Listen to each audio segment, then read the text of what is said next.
And the Lord put it on my heart to go ahead and teach out of the book of Ruth today. Last week, for those of you who wasn't there, you missed a great message. Yeah. Go back and listen to it it's on YouTube. But last week we had talked about from the book of Joshua. We were in the book of Joshua last week, and we talked about Rahab the harlot. Okay, as the Bible so eloquently speaks of her.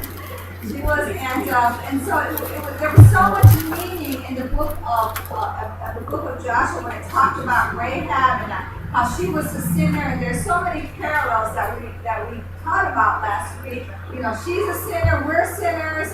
And she had two men to come and to promise her that they would save her and her family, and that they would come back for her. We had a Savior that came back and promised us, hallelujah, that He would come back for us, and He will. And that we're saved, praise God, from the destruction of the end time days.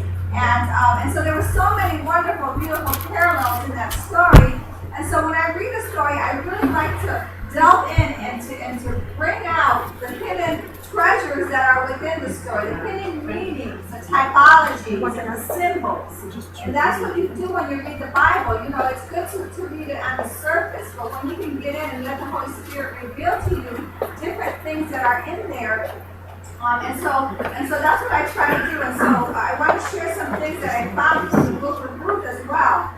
So I'm going to go ahead and have, and the other thing I want to say before we start, because I'm going to have Sister Sandra come up and read that first chapter for you. But the other thing is, if you remember, Rahab was also in the genealogy of Jesus, even though she was a sinner, right? She was a harlot, she was a prostitute, say plainly, but she was in the genealogy of Jesus. She's mentioned in the book of Matthew. She was the mother of Boaz, and so from that genealogy came Jesus. Hallelujah. So God used her in a mighty way, okay? And so that should speak to all of us and say God can use us no matter who we are, praise God. So come on up, Sister Sandra, and read for us from the book of Ruth.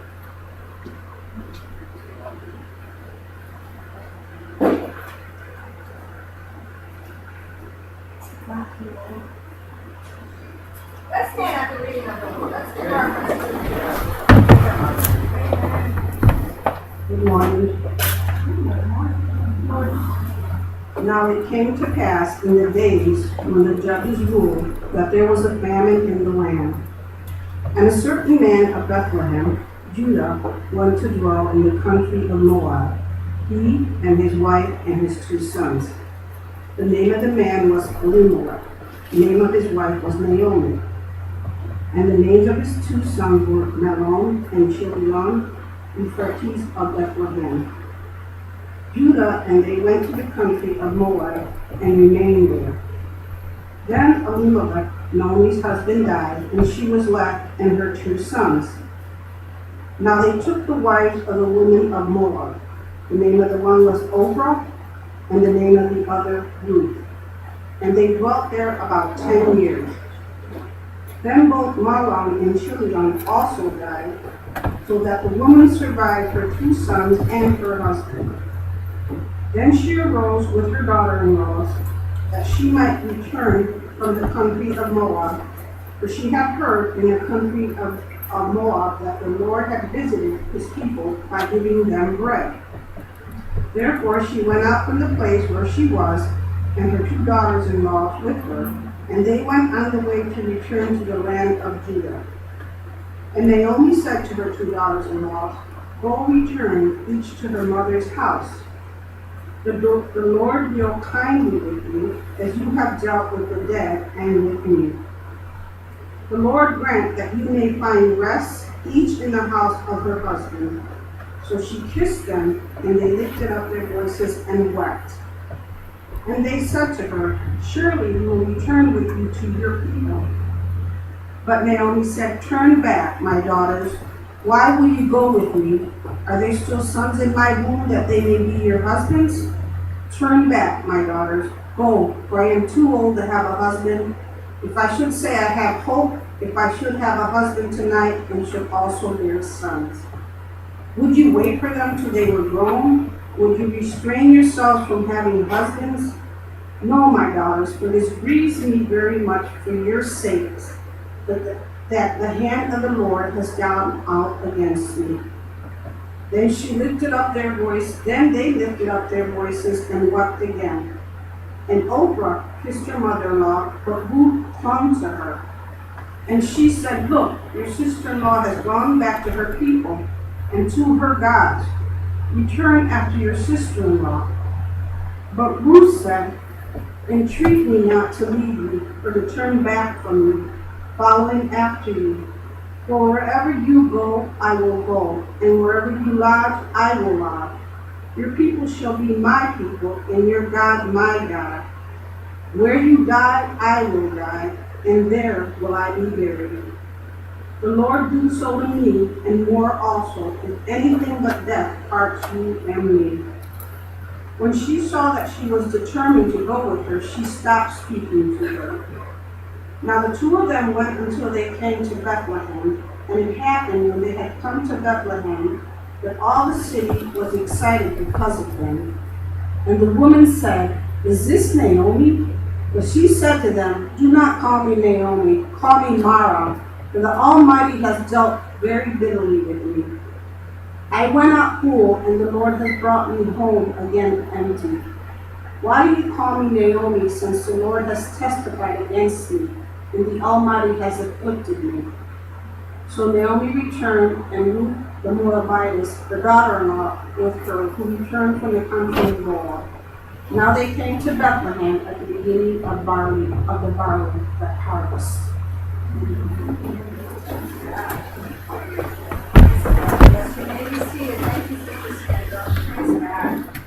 Father God, we just thank you for this time. We thank you for this message. We thank you for your word. We thank you for our church. We thank you for all the goodness that you've done and continue to do in our lives. We glorify your name.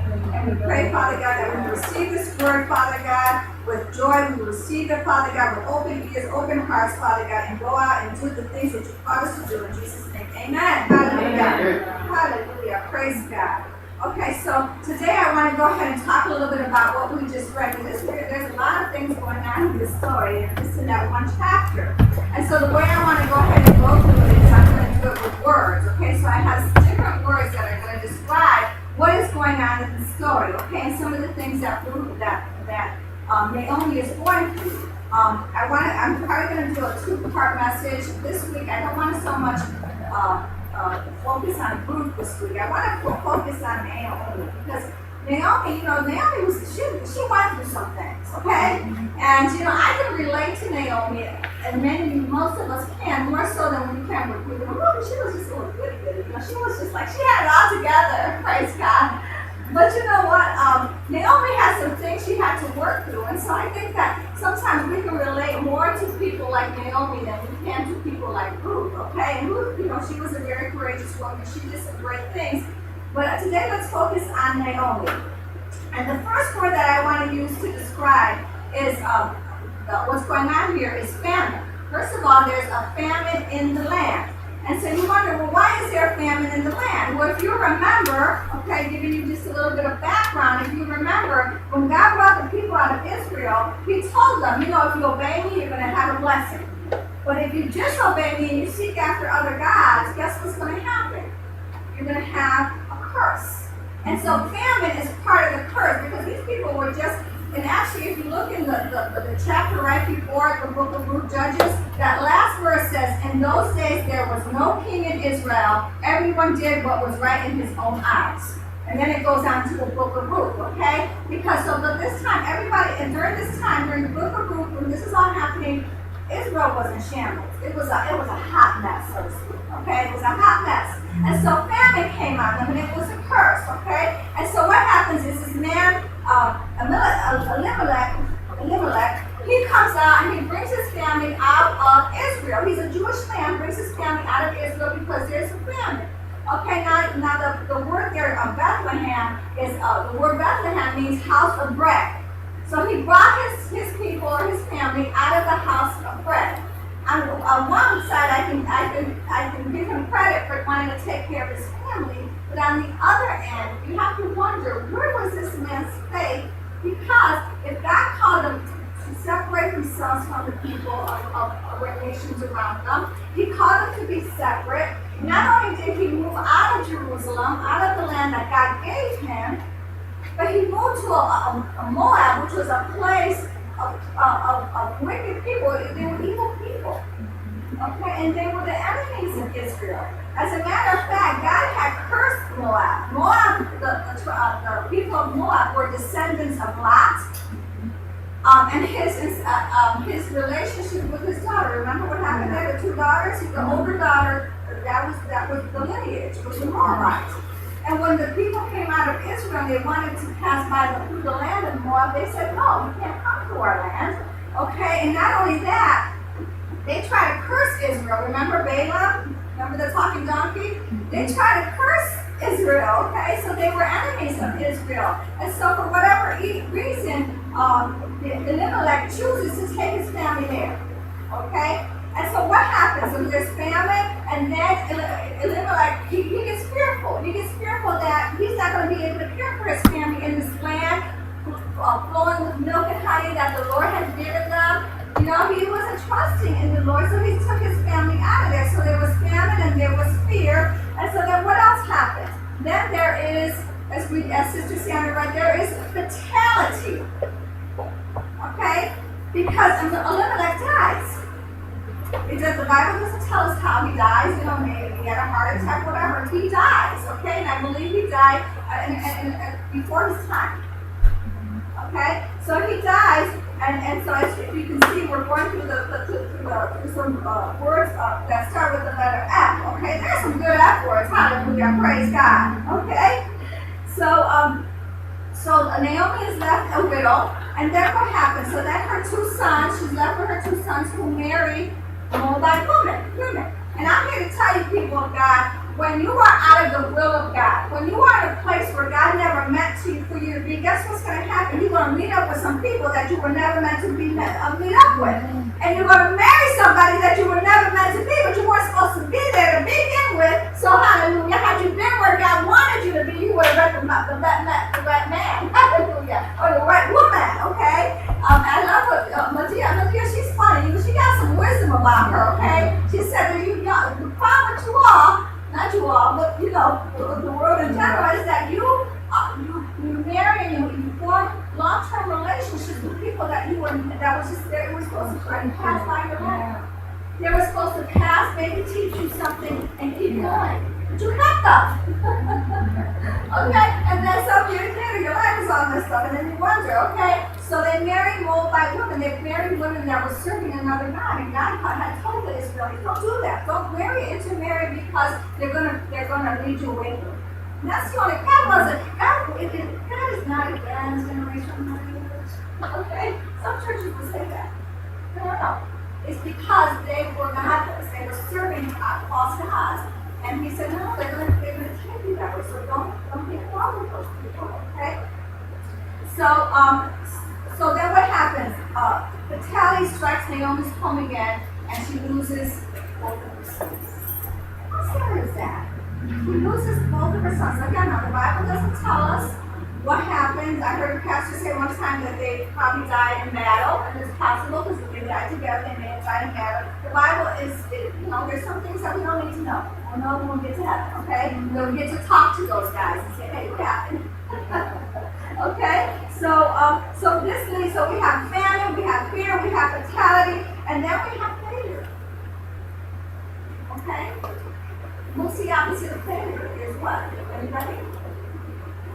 Yes. Would you say that her life was successful? Oh, why? Because they were out of the will of God. I've been preaching a lot about the will of God or the plan God has for your life, right? And that's kind of been my theme this year, the will of God for your life. God has a dream for you, God has a vision for you to fulfill. And it's never going to happen if you're not in the place where God wants you to be. There's going to be failure. Okay, there's going to be failure. And so, and the other thing that God showed me when I was studying this last night is when Elimelech made the decision to leave the Jewish land, the house of bread. Not only did he left his friends behind, he left his land that God had given him. He inherited land as a Jewish person. He inherited land. He left that behind. He probably sold it. He left all these things behind, but he also left all of the traditions, all the religious traditions and events. For example, what about the atonement, the sacrifices? So Elimelech and his family, we're not part of that. When the high priest went in and made atonement so that their sins can be covered, guess what? Him and his family, they were not under the covering. So when they left that land, they left from under the covering of God. They weren't even like the people were called to give their first fruit offerings and the Thanksgiving offerings, where they would go and they would take the first fruit of their crop and they would give it to the Lord as a sacrifice, saying, Lord, thank you that you gave me a crop, and then the Lord would use it to feed the priests and things like that. They weren't partaking in any of that. So they left the covering of the Lord. So you wonder, why? Okay? And so the next F is a good F, okay? It talks about, because the Bible is talking about this family, right? It's talking about family, okay? God loves a family. He created the family. And not only do we, as part of the church, get to be a family biologically, to have biological family members and to enjoy them, but we also get to be a church family, hallelujah. And God loves a family. And so let's talk about the members. We're introduced to 6 members of this family. Elimelech, right? And the name, because there's something in the names, right? We always say that here. Elimelech means God is my king. Did he live up to that? Did he live up to his name? He was trusting in the Lord and making God his king, right? And then you have Naomi. Naomi's name, she has a good name too. It means my pleasant one. Okay? And then later on she wants to change it to Mara, which means bitter. So there's something in the name, right? Even she knows there's something in the name. So you have to wonder why she named her 2 sons. Malon's name is, guess what his name means? Anybody know? Sickly. Sickly. You gotta wonder why he died. Malone. Where's Malone? And then Chilion. What does Chilion mean? It means pining away or dying. Hello, Naomi. What were you thinking? No wonder you lost your boys. Can you imagine pining away, wasting away, come have dinner? Sickly, come brush your teeth. Ain't no use brushing my teeth, Mama. You're making me sickly. I'm gonna be sick. So there is something in the names, okay? Then you have Orpah, which means the back of the neck, maybe because she walked away and all you saw was the back of her neck. I don't know. And then there's Ruth, okay? And Ruth means my satisfied one. It can also mean beautiful or friend. And we're going to see that she does live up to those names, okay? So there's 6 people in this family, and we know 6 in the Bible means it represents man in his fallen condition. In other words, man without God, in his fallen state, okay? And so they had not met the 7th man yet, hallelujah. The 7th perfect man, okay? They were one away, they were one short of divine perfection and completeness, okay? Now that's not to say you got 6 people in your family, oh, we hurt. No, that doesn't mean that. I'm talking about biblical numbers here, okay? You got 6 people in your family, you're blessed, hallelujah, praise God. You got 1 people in your family, you're blessed, hallelujah. Okay? So we talked about famine, there was fear, there was fatality, unfortunate, the failure in this family, and then praise God, we talked about the family. The next F word, the next word starting with the letter F word, is frustration. Because that was what Naomi was feeling. Now, I kind of feel bad for Naomi because she gets put down by so many pastors and preachers that preach this message. So I want to give her a little bit, I want to be a little bit sympathetic to her because she was going through some things. Can you imagine she's a widow and then she loses her 2 sons? And she's left with 2 daughter-in-laws with no grandbabies. So Naomi is not only feeling like she's lost her children, but she also lost her future. She has no hope for the future. There are no grandchildren to carry on that lineage. No grandchildren for her to take the box and take, and play with it. Spoil, and then send them back home, probably. That's what we're supposed to do with our grandchildren. Spoil them and send them back home. Say amen, grandmothers. Praise God. Grandfathers, right? Grandfathers too. We don't want to leave them out, okay? So she's frustrated. You know, she was going through some hard times. Hallelujah. Naomi is going through some hard times. Okay? And then her frustration leads to fearfulness. And so how do you know she's fearful, Pastor? Because if you look at verse 7, it said she started to go away to leave that land. She took her daughters along. They started leaving, going back to Bethlehem, the house of bread. And then she stops at some point and says, wait a minute. I can't go with you. You gotta go back home. What happened? She became fearful. She became fearful. She's like, I can't take care of these girls. I can't take care of myself. How can I feed them when I can't feed myself? I gotta send them away. They gotta go find some more husbands and go live their lives. I have no hope. How can I provide Noah and I have no hope? How can I give them hope when I got something? And so she became fearful again. You know what? Somewhere along the line, Ruth lost contact with God. She lost contact. She's a Jewish person. She heard all the stories. She was part of growing in a religious home, you know, all the really religious. Somehow she lost that. Okay, so she became frustrated. She became fearful, and then this led to her becoming faithless. What a terrible place to be in. What a terrible place to be in, okay? Because we know she did, because in verse 13 she tells her daughter-in-law, the hand of the Lord has gone out against me. Here she's saying, why did this happen? The Lord did it. Have you been there? I hope not. We shouldn't blame the Lord for our situations. We shouldn't blame him for our problems. We have to remember that God has a permissive will and he has a positive will. What does that mean, Pastor? It means that sometimes things happen because he allows them to. As a matter of fact, anything that happens, God allows it. But he also has a positive will when he causes things to happen. And the story of Ruth is all about his permissive will. He could stop Elimelech from leaving. But he allowed him. That was his permissive will. Okay? He didn't cause him to leave, but he allowed her to leave. He didn't cause her children to die or her husband to die, but it was allowed. And so, you know, Ruth Naomi has to question, why is this happening to me? She needs to wake up and see something need to change in her life, right? Praise God, okay? And you can learn a lot from this. Are you learning anything? Praise God. She said the land that the Lord has gone out against me, okay? And it's not that she stopped believing in the existence of God. She believed that God existed. She even called him the Almighty. She knows about his power. She just stopped believing in his ability to help her or in his willingness to help her. And sometimes we get there, people of God. Sometimes we get to a place where we think, you know what, I know God can help me, but what is he not helping me? And I know that Naomi had all kind of questions. Well, why do you allow this? And why did this happen? And this is what happens when we're out of God's will. We start questioning why things happen. And she just needed to wake up to a couple of things. Okay? And she needed, she forgot that her God is her provider and her helper and her guide in her life.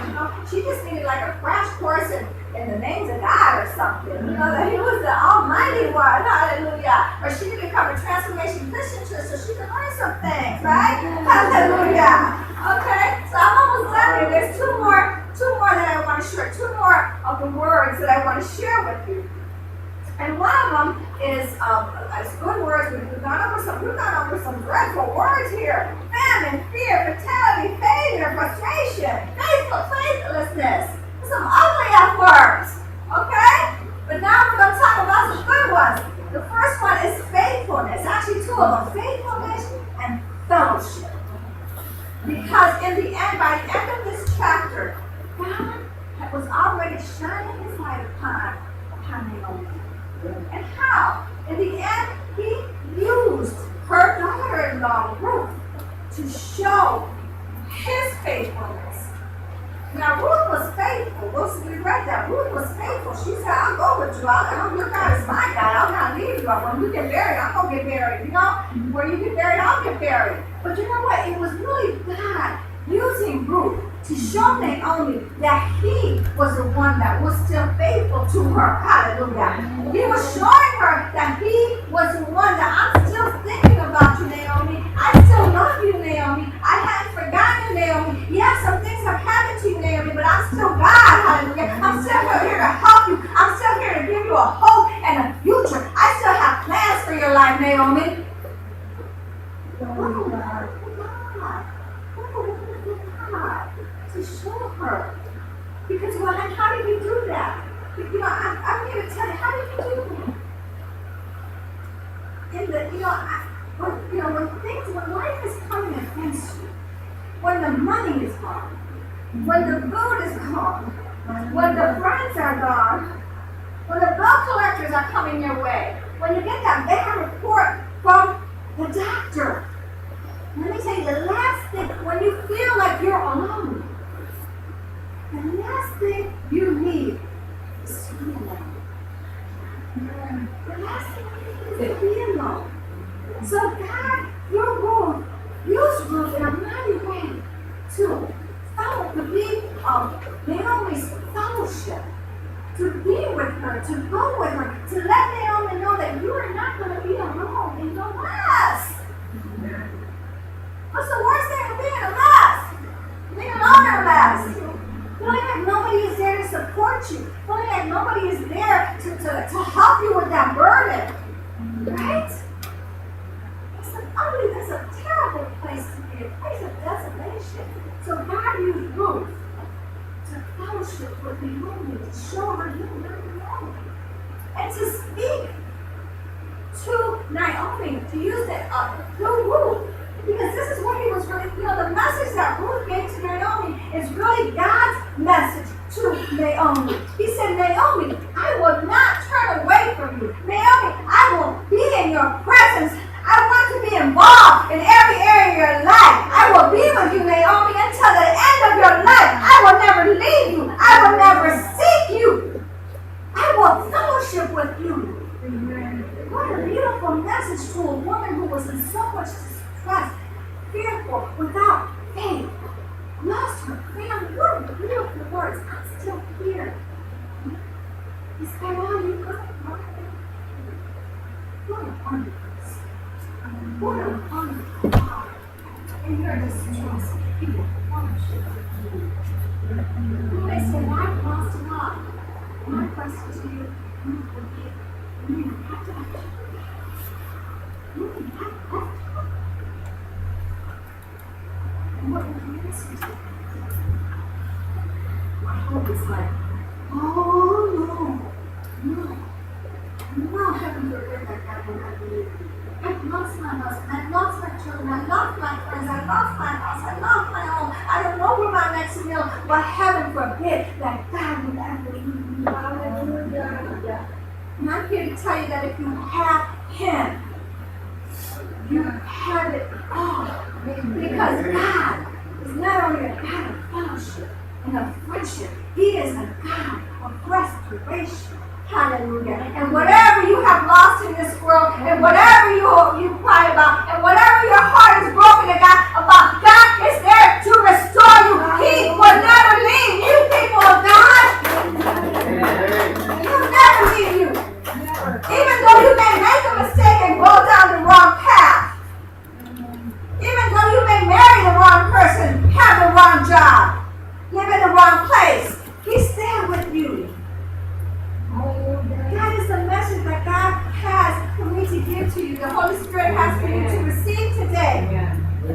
He wants to be present with you. He'll never leave you. Even if you didn't read your Bible the last month, even if you didn't come to church for weeks, even though you don't get down on your knees and pray out to Him or speak to Him, He is still with you. He still loves you, and He will be your friend forever. He is the faithful God who wants to fellowship.